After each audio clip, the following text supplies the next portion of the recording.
আজ দেখাবো এই নেলসের টিউটোরিয়াল। তো প্রথমেই দেখো আমি নেলস লাগিয়ে নিয়েছি, আর এগুলো পার্মানেন্ট নেলস কখনোই না। আর যেহেতু আমাকে রোজ ভিডিও করতে হয় তাই আমি আঠা দিয়ে লাগিয়ে নিয়েছি, তোমরা এমনি ভালো গ্লু দিয়েও লাগাতে পারো। আর এছাড়া এটার হোয়াইটও হয় একটা, সেই হোয়াইটটাও হয়, বা এটা যেমন ট্রান্সপারেন্টও হয়। তো প্রথমে দেখো আমি একটা বেস কালার নিয়েছি, এই কালারটা খুব মিষ্টি আর বেস কালার হিসেবে সব থেকে ভালো আর সব থেকে বেশি এটা ইউজ হয়।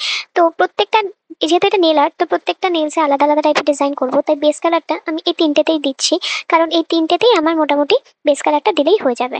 আর দেখো বাকি দুটোতে দিচ্ছি এই শিলসেরই একটা গ্লিটারি কালার, আর আমি শিলসেরই নেল পলিশ ইউজ করছি। তো এই বাকি দুটো আঙুলের মধ্যে আমি এই গ্লিটার কালারটা দিয়ে দিচ্ছি। আজকে আমি ক্র্যাক জেল দিয়ে পুরো নেলসের ডিজাইনটা এরপরে যে নেলসগুলোতে বেস কালার দিয়েছিলাম তার মধ্যে যেটা মিড ফিঙ্গার আছে সেটাতে একটা ডিজাইন লাইনিং ক্রিয়েট করবো, মানে লাইন একটা করবো, ডিজাইন লাইনের ডিজাইন। তো সেটা তোমরা এমনি সাধারণ নেলসের তুলি দিয়েও করতে পারো। আবার এই আমি একটা লাইনিং ব্রাশ নিয়ে নিয়েছি, সেই লাইনিং ব্রাশ দিয়ে আমি ক্রিয়েট করছি ডিজাইনটা। তোমরা যেরকম যেটা ইচ্ছে ডিজাইন ক্রিয়েট করতে পারো। আমি আমার মনের মতো যেটা আমার ভালো লেগেছে সেরকম একটা ডিজাইন ট্রাই করছি। প্রত্যেকটা ডিজাইনের মধ্যে ক্র্যাক জেল অবশ্যই থাকবে, মানে প্রত্যেকটা নেলসের মধ্যে ক্র্যাক জেলের ইউজ হবে। তার জন্য প্রত্যেকটাতেই আমি বিভিন্ন রকম ডিজাইন করে তার উপর ক্র্যাক জেল করবো। তো এটার মধ্যে একটা লাইনিং এর একটা ডিজাইন করেছি।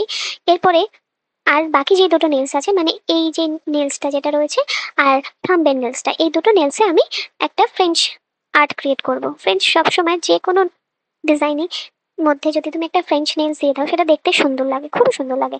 আর এছাড়াও প্রত্যেকটা ক্লায়েন্টেরই দেখবে এই ফ্রেঞ্চ নেল আর্টটা সবারই ভালো লাগে আর পছন্দ। আচ্ছা, নেল পলিশগুলো আমি পরে তারপর কিন্তু 120 সেকেন্ড আমি শুকিয়ে নিয়েছিলাম, আর ততক্ষণ শুকাবে যতক্ষণ না ভালো করে শুকায়। যদি 120 সেকেন্ডের বেশিও দরকার পড়ে তাও দেবে, অসুবিধা নেই।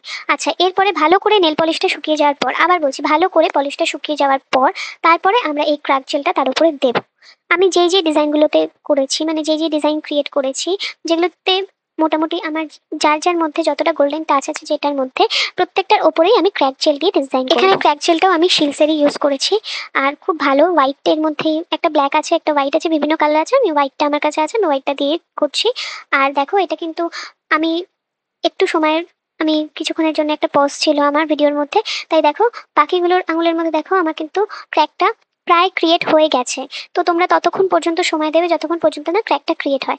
এবার দেখো এরপরে অবশ্যই টপ কোট লাগাবে ক্র্যাক জেল দেওয়ার পর, মানে ক্র্যাক জেলের ক্র্যাকটা পুরোপুরি ডিজাইনটা তো তৈরি হওয়ার পর টপ কোট দিয়ে দিলে পুরোপুরি জিনিসটা ফিনিশ হবে। তো দেখো ফিনিশিংটা কত সুন্দর এসছে আফটার। এই ছিল আজকের পুরো ডিজাইনটা, মানে পুরো নেল আর্টের ভিডিওটা। আজকের ভিডিও এই অবধি, দেখা হচ্ছে আবার অন্য কোনো ভিডিওতে। ভালো লাগলে অবশ্যই লাইক করতে ভুলবে না। Thanks for watching, tata.